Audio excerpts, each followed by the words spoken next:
The United Kingdom has many preserved steam locomotives.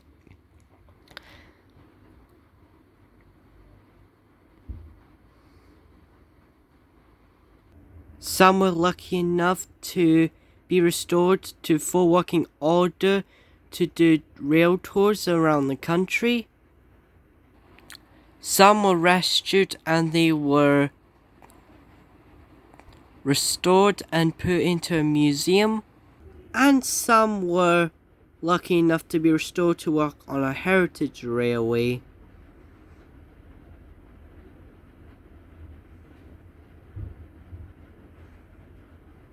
Although some steam engines of classes have survived the scrapyard, there are classes of steam locomotives with no surviving examples whatsoever. From experimental one-offs, to small tank engines, to express engines with speed and power. I'll be counting my top 10 extinct steam locomotives from Great Britain. Here we go. But before we cue the intro, I just want to make it clear a little bit. Although some of my picks are getting the new rebuild / replica treatment, but they're not finished as the making of this video. I won't include classes of steam locomotives that I really hate, like this, that, or these, and especially it. I do have a lot of linear designs on mind, but I make sure to pick at least a few of them. Now with that said, this is my top 10 UK extinct steam locomotives. Tonight, I'll be talking about my top 10 favourite extinct British steam locomotives. Here we have an LNER A4 Hudson. New rebuild projects are continuing, like I said. And the nostalgia critic goes mad because Edward Tops is messing around. We also have a turbo motive. And what the heck is that? Tonight, on my top 10 UK extinct steam locomotives. Number 10. The London and Brighton South Coast Railway H2 Atlantics. Now before you guys get confused, wait, this is no LBSCR design. That's the Great Northern Railway C1 Atlantics. Well, what if I told you you were wrong? So, I forgot to design these, so if you guys know, let me down in the comments. But anyways, these unusual engines, well, they are pretty handsome looking. But anyways, there are only 6 of them ever built. The design was inspired by the Great Northern's Atlantics. Yes, I think there were 2 versions of these. So they went with the first one, which is not what it doesn't look like this one, but it sort of looks like it. These were used for the express trains. Wow. However, the H2 class could not last for long. In 1949, yeah, I'm pretty sure that was, one of them was withdrawn from service, and unfortunately, it got the cutter's torch, while the remaining continued in BR days until the last one was withdrawn in 1956, and all were sadly cut up. Thankfully, the H2 class would not be extinct for much longer, because in 2000, the Bluebell Rail announced their plans to build a replica of the engine. It is still going very strongly. This is what they're almost done. However, it's unknown when it'll be done. Probably around next year or the year after that, maybe? So yeah, the only update we got, I think, was they have the boiler and smoke box, but I'm not too sure really. But anyways, the reason these engines are this low on this list is because, well, they look too similar to the C1 Atlantics. So we're moving on. Number 9. Okay, so this is actually a shocker to you guys. This list is containing not one, but 2 locomotives. Yeah, the reason why is because I want to fit as many locomotives as I can, because there's more than going to be 10. So, yeah. The LNER P1 Mikados and the LNER A2 Ravens. Let's start with the A2s. They were not aggressively designed. They were designed by a guy called, I don't know the first name, but his second name was Raven.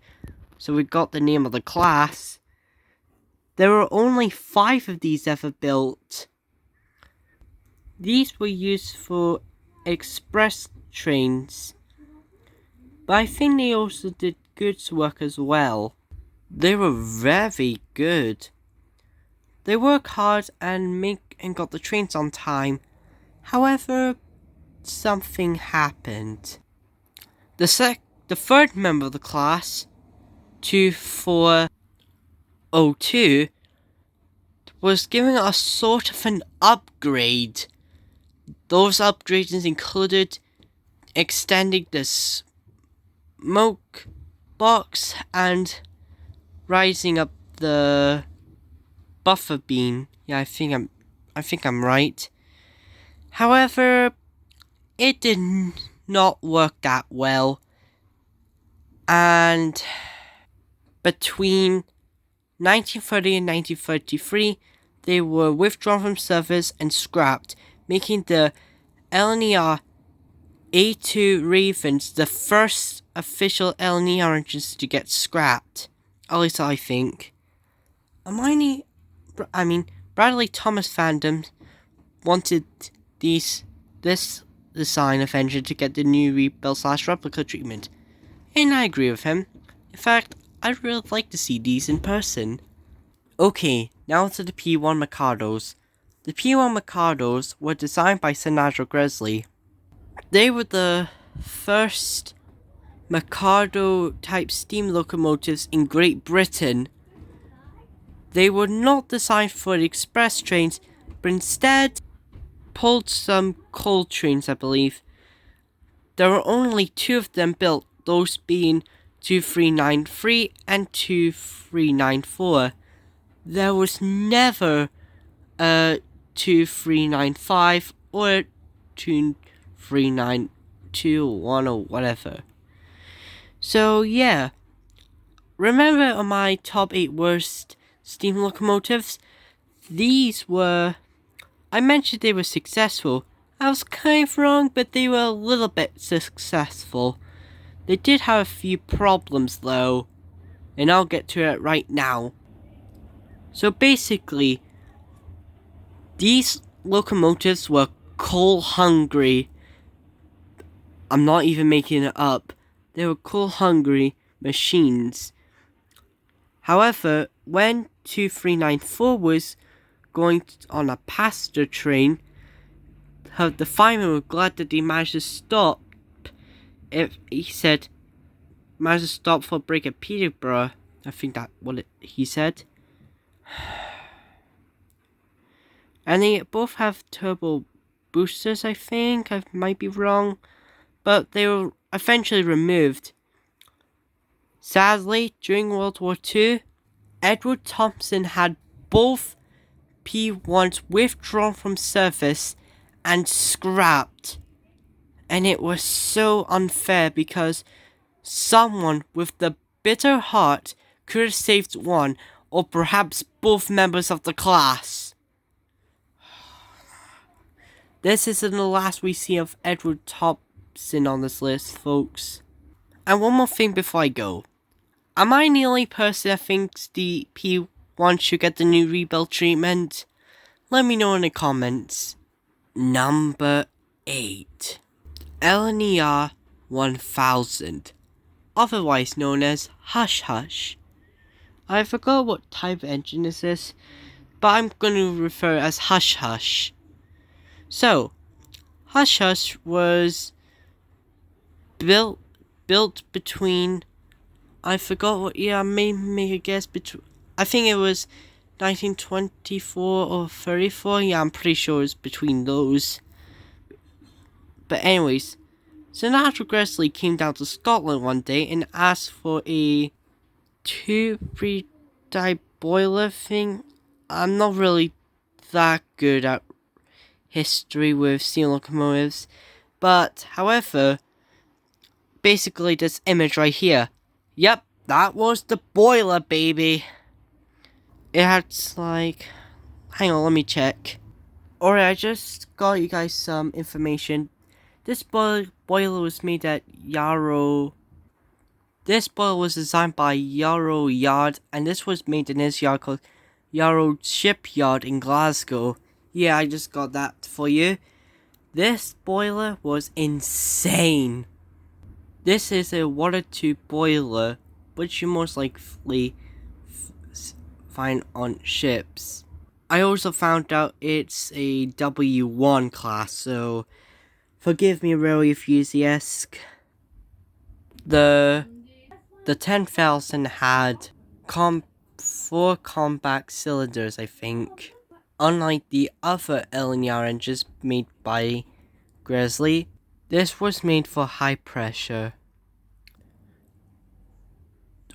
Hush Hush was, well, the reason why Gresley decided to do this is because he wanted to make a little secret project, because after the failure of Fury, which is owned by the LMS, Gresley had a go at making the LNER version of Fury, and the W1 was the result. Now, there has been a few attempts to give Hush Hush an official name, but Hush Hush is not the only nickname they give it. They even sometimes call it galloping sausage by the type of the boiler. However, it did not turn out that well, so Hush Hush was given the A4 nose. Then Hush Hush got a few different numbers, and then he continued his career on VR until he was withdrawn from service in 1959. While 6A4s managed to escape the cursed torch, Hush Hush was not so lucky. In fact, I thought the only thing that survived the Hush Hush was its front number plates, until I learned something that's absolutely shocking. The tender! Yes, the tender is used behind Preserve A4 Pacific, Una, South Africa. Yeah, at least one part of Hush Hush made the presentation, I think. Number 7. Okay, like number 9, this is 2 locomotives. So here we have the LMS Turbomotive and Big Bertha.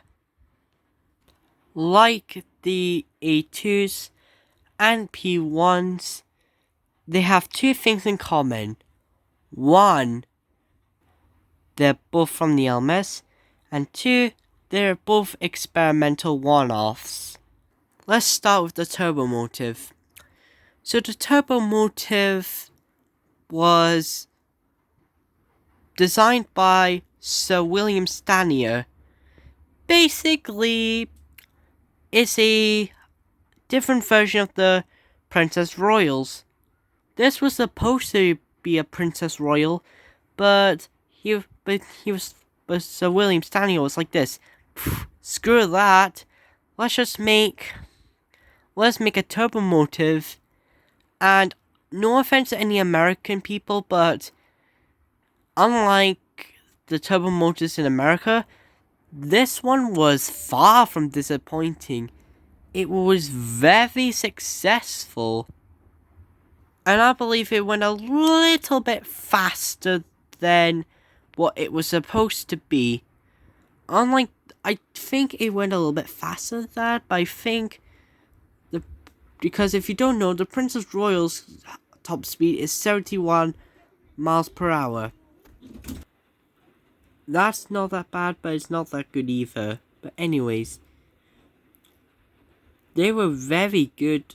I mean, it was very good until one day they were like this. Hey, why don't we upgrade this into a more proper engine? And so, that's what they did. The turbines were removed, I think, and instead of a Princess Royal, it was a coronation or duchess. However, 2 months after her career, the turbo motive was destroyed in the Harrison Rails, I believe, sorry I got the name wrong, train accident, killing over 307 people, I believe, and 102 or 112 injured. Sorry I got it wrong. After that, the turbo motive was taken to the works. She was damaged beyond repair and scrapped.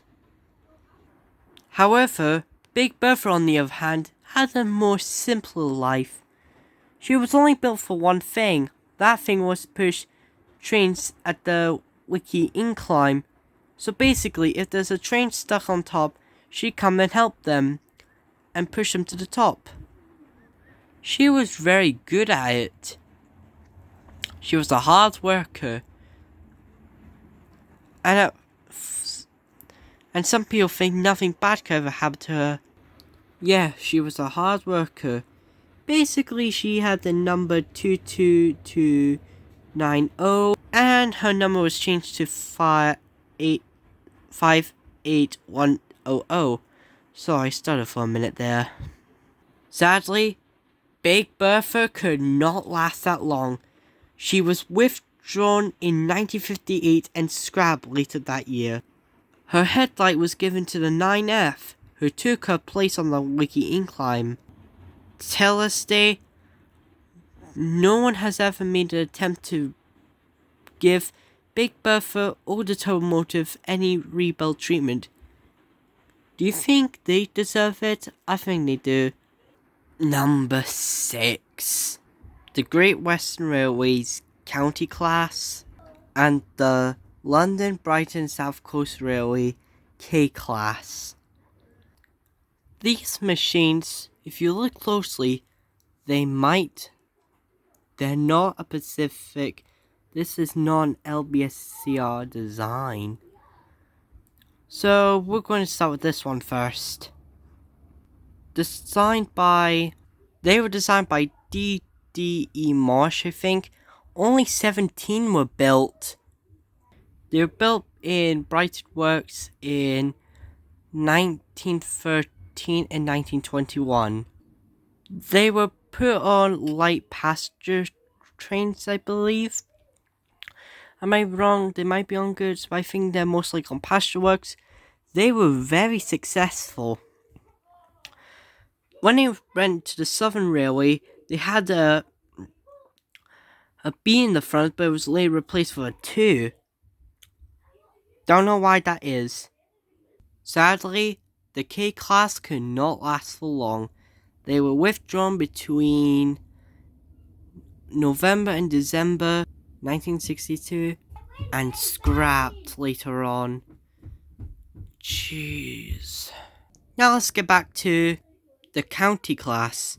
Now, this is something interesting. This was actually an inspiring design. They were most likely a reference. They were inspired by the now extinct 2221 class steam locomotive Atlantic tanks. Around 40 of these were ever built. They were supposed to work on the Harrisby's Berry line, I think, so I got the name wrong. And they actually did, and they did well. However, it had a few problems. Yeah, I think because they had so much problems because they had to reuse parts from Churchwood's cylinder class, I think. I don't know if that is. Let me check it. Oh, it was Churchwood's 10 wheels, sorry. But anyways, fun fact, they were the only 440s in the Great Western Road with inside cylinders rather than outside cylinders like say of True. However, they did have a few problems with the frames and all that. So yeah, I want to give it. I want to spell it out for all you guys, but we'll be here all day. So yeah, I'm just gonna cut to the chase. What happened to these? They were withdrawn and scrapped in 1930 and 1933. I think I mentioned with another locomotive. I might get it wrong, so I'm really sorry. Or it might be the same. I don't know. But anyways, the county's career was cut short, and it would be the end for them until they do have plans to give this class the new rebuild/replica treatment. I hope they fix all the problems. Number 5. The Claude Hamiltons. Not a Gresley design this time. These machines were built between 1900 and 1923, I believe, so I got it wrong. So yeah, there was 121 of these Claude Hamiltons were built. They were built for the Great Northern Railway until, by the Gripping Act, they were part of the LNER's fleet. Fun fact, these are actually cousins of the B12s, which one of them made it to privatization. So that's a happy and fun coincidence. These machines were very good workers. 2 of them managed to have the chance of pulling the Royal train. This would happen, those being 8783, as you see in the picture, and 8787. One of these would play a role for one of them. But anyways, sadly, the Claude Hamiltons could not last that long. They were withdrawn between 1945 and 1960, and they were all sadly cut up. However, the Claude Hamiltons will not be extinct for long, because the Claude Hamiltons are getting the new rebuild/replica treatment, and the one that's going to get the treatment will be 8783, and it will be named Phoenix. And that's pretty okay because 8783 never got a name. In fact, it was the only member of the class that didn't get a name. And Phoenix will be painted in apple green paint. I just wish the Flying Scotsman was like that. And yes, these machines will later become Molly from Tom's and Friends. Number 4, sorry. The Great Western Railway's Night Owls. Also known as 4700s. There were only 9 of them built between 1919 to 1923, I believe, at Swindon Works. These machines were very good as well. So good, in fact, one day a miracle will happen to them after they get extinct. But I'll get that into a little bit. The Great Western Railways are a situation because they needed some more goods engines. At first they wanted to build a little bit small version of these, but Churchill was like this, screw that, we'll make a better locomotive, a little bit bigger. And the Night Owls were the result. And Churchill succeeded on this one because the Night Owls were a huge success. They pulled many goods trains, and even, guess what? They even pulled passenger trains from time to time. However, it was only for the summer holiday trains. Sadly, the Night Owls could not last that long. They were withdrawn between 1962 and 1964 and were all scrapped. Thankfully, the Night Owls are getting the new rebuild/replica treatment. because they're building the next member of the class, 4709. The Night Owl was built using spare parts from Barry locos at Barry Island. This included this, that, and also this. So night owls will not be gone for long. Number 3, for real this time. Alright, don't kill me for this, but this one is a steam engine that you probably don't want to see. But I'm gonna be honest, because unlike some of you guys, I love these machines, okay? Okay, good, okay. And these engines are the London and Brighton South Coast Railway E2 tank engines. Yes, and before you going on the comments, how dare you put these tank engines on this list? But let's try to be reasonable for a minute, folks. These tank engines were built between 1913 and 1916. This was the first member it looked like, and only 10 of them were ever built. 2 were trialed at a push-pull train, but they were both unsuccessful in that. They found a new purpose on being shunters during their later lives.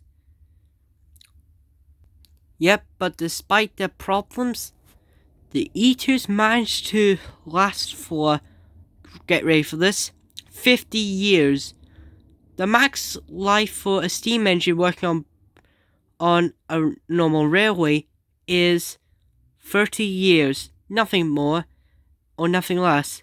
But they lasted longer than that, so round of applause for them.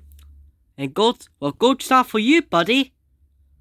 Sadly, they will later be replaced by the US dock tanks and dockside diesels. Then they were withdrawn between 1961 and 63 and were sadly cut up. Now here's something I find interesting about the E2s. They were going to get the new rebuilt / replica treatment, but it got cancelled at the last minute. The replica would be a new member of the class 110 or 110 or 110. Am I the only one that think 110 should exist in this world? Let me know in the comments. However, they built a miniature version of the E2s and named her Lucy, so hope is not lost, people. And if the E2s do get the new rebuild / replica treatment, I think they should at least try and fix some of the mistakes they made in the past with them. Number 2. The Furnace Railway K2s. Another one of my favorite steam locomotives. Like the E2, and you'll probably guess who's going to be number 1 at this point. These were amazing. Only 8 of them were built, and they pulled passenger trains between, and I think, hang on, let me check again. They worked on the route to Barrow-in-Furness and Whiteheath until withdrawn in 1929 and 1931 and were all scrapped. Am I the only one that think these should get the new rebuild / replica treatment? Let me know in the comments. Before I reveal my number 1 pick, how about something different? Who were the ones that I was happy that got scrapped? Now, saying something that you don't like about something that you love is talking about what's your least favorite part about your body, because let's be real, you kinda need all of it. But without doubt, here are my top 4 least favorite extinct locomotives. The GWR Great Bear. This thing was a failure.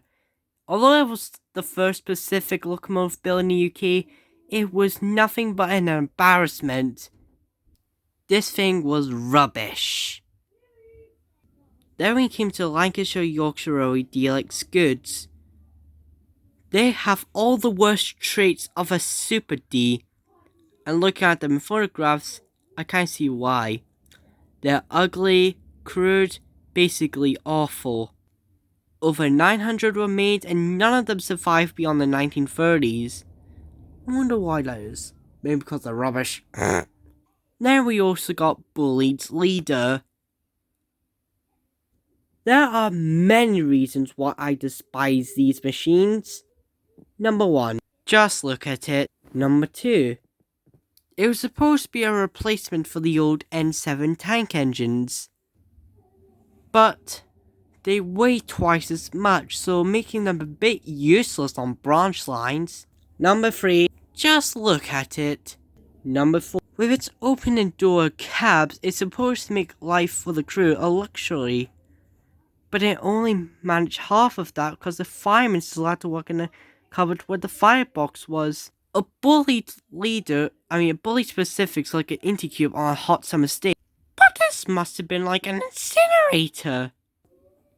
Number 5. Just look at it. Number 6. There's no reason. Number 6. And number 7. Just look at it. It's like one of those battery rams from the Underground Railway, jacked up in mounted bricks. It's hideous. Now don't get me wrong, I'm sure Bullied's Leader's idea had good intentions. Oh yeah, speaking of good intentions, there's other steam locomotives that had good intentions, but they turned out awful. Example, Fowler's Ghost. And this. And this thing was a failure in real life because it was so bad.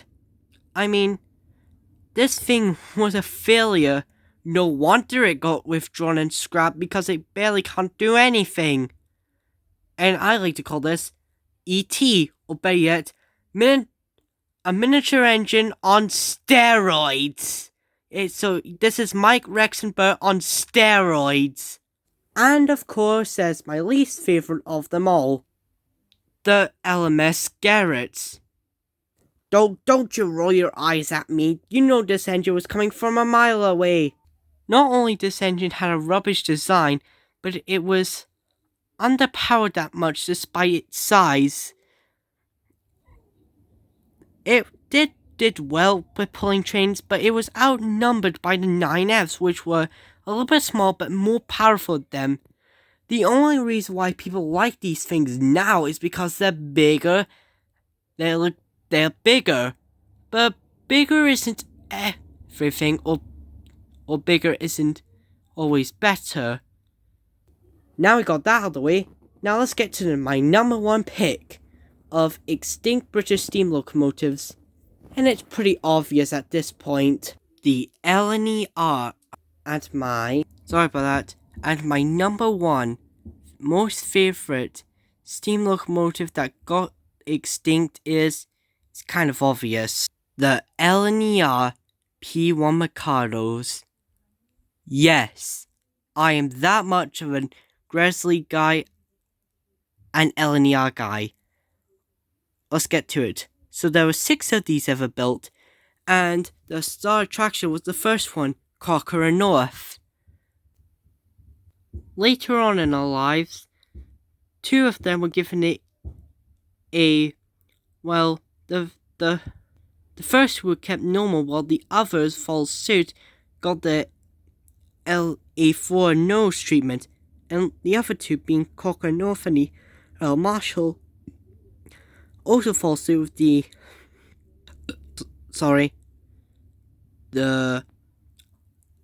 LNER A4 treatment nose. Sorry, I kind of burped. It's because I don't know why. These things would have been amazing forever, and it could have been preserved if not for one man. That man being Edward Thompson. I think he has a problem with the Mikados. So after he scrapped the P1s, he decided to turn all of the P2s into his hideous and crappy A2/2s into Thompson Pacifics. He turned them into Thompson Pacifics. He had the guts to do that to one of the greatest specifics of all time and into his top sin. Piece of crap. No, does not compute. Canada guys up. Sorry about that, guys. I just can't help it. I tried to make my own version of a back credit card, but with the P2s. Hope you don't mind, nostalgic critic. Rape my childhood, will you? You'll all die! You will all die! Yep, that's how I felt when Edward Thompson did that to the P2s. Edward Thompson would later retire in 1946 and died in 1954. As for the E2/2s, they had terrible wheel slipping, meaning they could no longer run the route to London to Scotland anymore. And without surprise, all of them got scrapped. Thankfully, the P2s are getting the new rebuild/replica treatment.